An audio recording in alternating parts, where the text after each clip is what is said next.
রাঙামাটির কাপ্তাই হ্রদে পানি বৃদ্ধি অব্যাহত থাকায় বন্ধের 5 দিন পর আবারও 6 ইঞ্চি করে খুলে দেওয়া হয়েছে কাপ্তাই বাঁধের 16টি গেট। শনিবার 14 সেপ্টেম্বর সন্ধ্যা 7টায় কাপ্তাই জলবিদ্যুৎ কেন্দ্রের 16টি গেট খুলে দেওয়া হয়।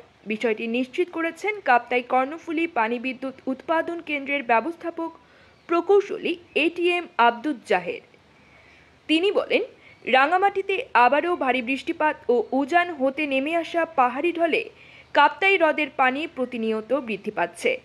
ফলে কাপ্তাই বাঁধের স্পিলওয়ের 16টি গেট সন্ধ্যায় 6 ইঞ্চি করে খুলে দেওয়া হয়েছে। এতে কাপ্তাই হ্রদ হতে প্রতি সেকেন্ডে 9000 কিউসেক পানি কর্ণফুলী নদীতে পড়ছে। তিনি আরও জানান, কাপ্তাই হ্রদে প্রয়োজনের চেয়ে বেশি পানি থাকায় হ্রদ সংলগ্ন এলাকাগুলো আবারও নিমজ্জিত হচ্ছে। তাই কাপ্তাই হ্রদের পানি উচ্চতা কমাতে এই সিদ্ধান্ত নেওয়া হয়েছে। উল্লেখ্য, হ্রদের পানি বৃদ্ধি পাওয়ায় গত 25 আগস্ট থেকে 9 সেপ্টেম্বর পর্যন্ত 15 দিন বাঁধের 16টি গেট খোলা ছিল।